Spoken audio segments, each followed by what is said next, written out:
Class کے professor کو دیکھتے ہی خلجان سا شروع ہو جاتا تھا، اور پھر میرے ابا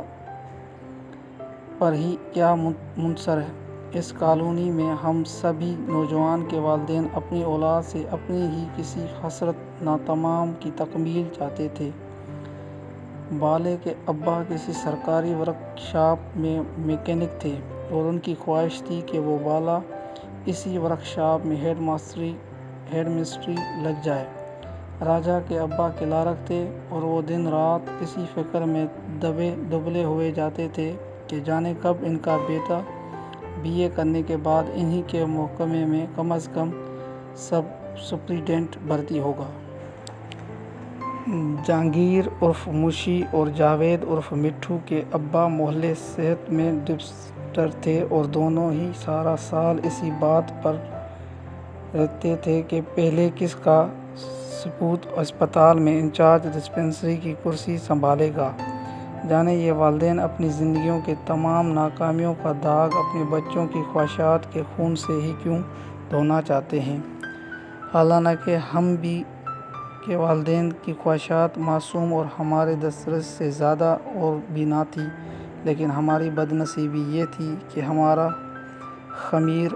بابو کالونی کی مٹھائی سے کوسوں پر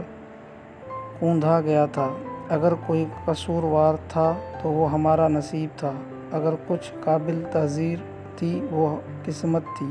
جس نے ہمیں ان معصوم خوابوں کی بھٹی میں جھونک تو ڈالا، مگر خود ہمارے اندر خواب گر بننے کی صفت پیدا کرنا بھول گئی۔ گھر میں میرے علاوہ مجھ سے بڑا ریحان اور مجھ سے چھوٹی رافعہ تھی، جس کی صبح ہم دونوں بڑے بھائیوں کے نام کے ورد سے شروع ہوتی اور رات مجھے ابا کے غیظ و غضب سے بچانے میں صرف ہو جاتی تھی۔ امی بالکل ویسے ہی دہان پان سی آنکھوں پر نظر کا چشمہ لگانے والی ہزاروں لاکھوں امیوں جیسی تھیں، جنہیں آخر وقت تک یقین ہوتا ہے کہ ان کا ہونہار سپوت دنیا کے تمام تر توقعات کے باوجود ایک دن سکندر اعظم کی طرح فاتح بن کر لوٹے گا۔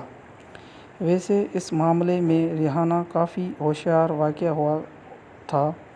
اور وہ اپنی روایات مسکینی اور عاجزی کے بدلے رافعہ اور مجھ سے ہمیشہ کچھ زیادہ نمبر سمیٹ کر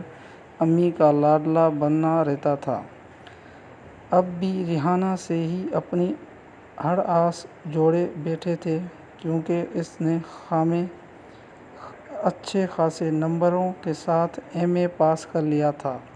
امید یہی تھی کہ جلد یا بدیر ابا کی خوابوں میں رنگ بھرنے میں کامیاب ہو جائے گا۔